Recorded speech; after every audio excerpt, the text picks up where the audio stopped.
Selamat pagi, Ibu Selvi Amelia, selaku dari dosen mata kuliah Corporate Branding and Reputation Management MSC 3404 kelas C. Pada kesempatan yang diberikan hari ini, saya akan menjelaskan dan mempresentasikan mengenai proposal perencanaan program branding dari PT Sri Rezeki Isman Tbk atau biasa yang dikenal dengan Sri. Kenalkan, nama saya Misha Carini Saputra dengan NIM 90368. Langsung kita masuk ke dalam bagian apa aja sih yang bakalan saya bahas pada kesempatan kali ini? Yang pertama ada profil perusahaan, ada masalah perusahaan, ada program satu dan 2, taktik, output dan outcome, dan penutup. Langsung aja kita masuk ke dalam profil perusahaan. Jadi, Sritex ini merupakan perusahaan tekstil dan garmen yang berdiri sejak tahun 1966 oleh Bapak Lukminto. Pada awalnya, Sritex ini hanya usaha dagang aja. Seiring berjalannya waktu, perusahaan ini berkembang menjadi suatu PT, yaitu sejak tahun 1978. Sritex ini berfokus pada berbagai lini produksi. Salah satunya ada pemintalan, penurunan, pencetakan, pencelupan, dan garmen. Sritex juga merupakan perusahaan tekstil berbasis nasional maupun internasional. Sritex pernah menjadi produsen seragam militer berkualitas tinggi untuk negara-negara anggota seperti NATO dan Jerman pada tahun 1994. Bisa dilihat di sebelah kanan saya, di sini ada logo Sritex itu sendiri. Kemudian Sritex ini juga memiliki lebih dari 17.000 karyawan dan luas pabrik sebesar 70 hektar. Lanjut, kita akan membahas mengenai masalah utama yang menjadikan Sritex ini mengalami suatu krisis dalam perusahaan, yaitu yang pertama adanya faktor yang mempengaruhi penurunan keuangan, antara lain mengenai adanya pandemi COVID-19, terus juga ada persaingan industri global, suplai tekstil yang berlebih dari China yang menyebabkan dumping. Kemudian juga ada permasalahan internasional seperti konflik Rusia-Ukraina dan Israel-Palestina. Sehingga hal ini menyebabkan Sritex diputuskan pilot oleh Pengadilan Negeri Niaga Semarang pada tanggal 21 Oktober 2024. Keputusan tersebut dijatuhkan lantaran permohonan dari PT Indobarat Rayon (IBR) yang mengajukan pembatalan perdamaian karena Sritex ini melakukan kelalaian lagi dalam memenuhi kewajiban pembayaran utang. Dan Sritex tercatat memiliki sisa utang sebesar 101,31 miliar kepada PT Indobarat Rayon. Angka tersebut merupakan 0,38% dari total liabilitas Sritex sendiri. Di sebelah kanan saya juga ada berita mengenai kepailitan dari Sritex itu sendiri. Mungkin kita boleh di next. Masuk ke program apa saja sih untuk menanggulangi dari krisis yang dialami oleh Sritex. Yang pertama ada program mengenai Seragam Harapan Sritex. Program ini adalah sebuah inisiatif kolaboratif dari Sritex dan pemerintah Indonesia, khususnya Menteri Pendidikan, sekolah swasta, dan BUMN untuk menyediakan seragam. Jadi untuk seragam sekolah maupun karyawan dengan kualitas yang tinggi. Kemudian Sritex ini berperan sebagai produsen yang memproduksi seragam bagi anak-anak sekolah maupun para karyawan untuk memberikan mereka harapan dalam menempuh pendidikan dan meraih masa depan yang penuh harapan. Dan dalam program ini, Sritex juga menunjukkan secara bersama-sama untuk mendukung komitmen dari Sritex sendiri dan pemerintah dengan memberikan pemerataan akses pendidikan yang berkelanjutan. Kemudian kerjasama yang dijalin dengan BUMN dengan swasta sekolah akan meningkatkan pendapatan dari Sritex itu sendiri. Masuk ke program kedua.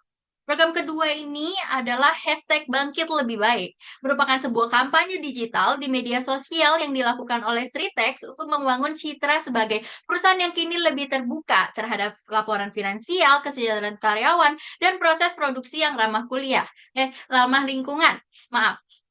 Boleh dilanjut. Jadi kayak misalkan di bagian kanan ini ada Instagramnya dari Sritex sendiri yang akan diaktifkan lebih kembali untuk mengetahui transparansi mengenai dari Sritex itu sendiri.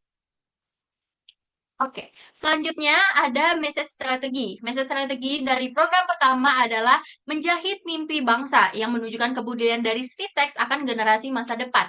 Kata menjahit di sini dalam hal memiliki kesinambungan dan relevansi antara lini bisnis Ritex sebagai pabrik tekstil serta komitmen dalam menyambung dan meneruskan mimpi penerus bangsa di seluruh penjuru wilayah Indonesia. Dalam artian di sini adalah termasuk di pedalaman yaitu daerah 3T. Kemudian dari program kedua ada The Revolutions of Ritex, menunjukkan adanya komitmen perubahan menuju ke arah yang lebih baik, bahwa Ritex kini menjunjung tinggi transparansi. Dan hal ini akan disampaikan melalui on media, earn media, dan shared media.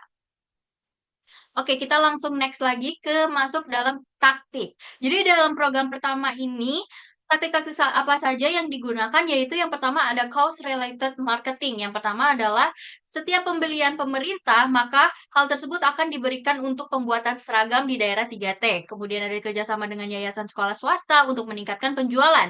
Terus adanya keterjun ke lapangan. Jadi nanti kita akan berdonasi buku yang masih layak pakai dan diberikan untuk anak-anak yang berada di wilayah 3T, serta memberi edukasi ke daerah 3T. Kemudian ada kerjasama dengan BUMN, sehingga hal ini memproduksi seragam untuk karyawan, dan ada donasi buku yang sudah saya jelaskan tadi. Yang berikutnya ada program kedua, yaitu The Revolutions of Ritex. Yang pertama ada membuat konten dokumenter pendek mengenai karyawan yang berdedikasi. Di sini kita akan membutuhkan karyawan yang sudah berpengalaman selama 5 tahun lebih untuk menjadi testimonial suatu perusahaan dari Sritex itu sendiri. Kemudian ada konten eco-labeling melalui kolaborasi bersama KLHK. Gimana caranya kita membuat konten mengenai bahwa apa yang digunakan, bahan-bahan yang digunakan untuk Sritex itu adalah bahan-bahan yang ramah lingkungan. Kemudian juga akan memperbarui unggahan situs resmi dari Sritex. Jadi hal ini akan kita aktifkan lagi mengenai situs-situs resmi yang Sritex miliki. Oke, mungkin kita langsung next aja. Jadi karena ini juga kami akan mengevaluasi karyawan kami dengan cara taktik yaitu We Are Improve Now, dengan cara para karyawan itu memastikan bahwa segala hal yang terjadi itu di luar dari karyawan. Jadi misalkan akan ada memberikan latihan rutin kepada karyawan di Sritex, terus juga menyediakan layanan konseling, ada rapat bulanan untuk melihat proses, dan terus juga akan mengadakan evaluasi ketika ada suatu masalah yang terjadi dan memberikan sanksi kepada karyawan yang terlibat. Oke, selanjutnya ada timeline. Timeline dari program ini dilakukan pada bulan Januari 2025 sampai Desember 2025 dalam periode 1 tahun. Kemudian budget yang dibutuhkan sebanyak 4 triliun. Oke, boleh di next.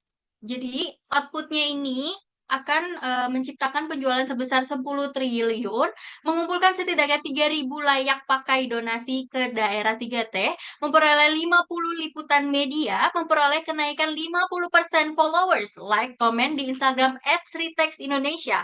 Kemudian juga menciptakan views sebesar 50.000 di YouTube @halosritex. Kemudian outcome-nya di sini meningkatkan keterlibatan pemerintah dan BUMN dan dalam mendukung industri tekstil di Indonesia, serta adanya meningkatkan persepsi positif kalayak terkait Sritex. Oke, sebegitu saja presentasi dari saya. Maaf apabila terdapat salah kata dalam presentasi saya. Sekian dari saya, terima kasih.